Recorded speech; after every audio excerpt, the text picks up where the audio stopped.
Hey guys, it's Jeff, and today I want to break down a question I get a lot, and that's should I buy traffic using Google paid search for my brand name? In this video, we're going to break down the difference between branded and non-branded search, and we're also going to take you through a few things you can check to see whether or not it's worth investing in your brand name using Google paid search. So without further delay, let's unbox it.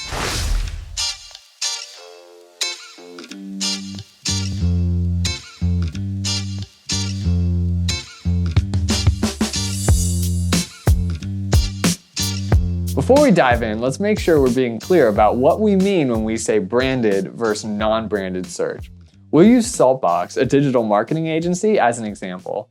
With Saltbox, a branded search would be anything that directly contains our brand name, or sometimes you might refer to these as navigational queries, where a user is just trying to find us, but they already know who we are. So some examples of that might be Saltbox, Saltbox Solutions, or somebody typing in saltboxsolutions.com. which by the way is not our website.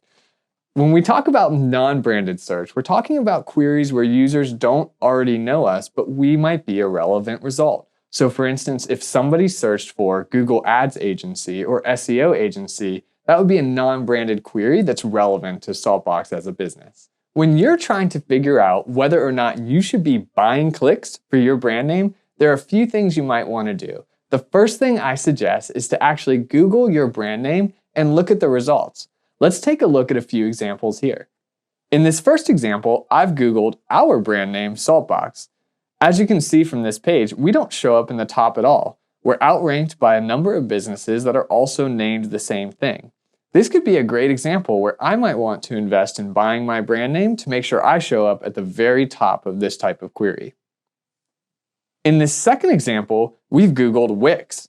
Here you can see the first result is actually an ad for GoDaddy. In this case, Wix has competitive pressure where some of their competitors are bidding and buying directly on their brand name. In this case, it might be a good idea for Wix to do the same in order to box out their competition. One other reason why you might want to consider investing in buying traffic for your brand name is if you have special user experience considerations. Let's take, for example, a situation where you couldn't work directly with your IT team or web provider to set up a really great landing page for your ads. Instead, you may have used a system like Lead Pages or Unbounce to set up a special landing page where you could advertise your offer.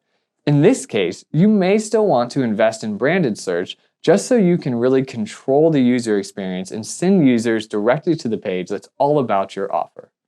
So in this video, we've broken down a few things that you may want to check when you're trying to figure out if you should invest in your brand name when it comes to Google search. One suggestion I like to give to every company is make sure you test this. You don't want to be buying clicks for your brand name if it's not providing incremental value to you as a business.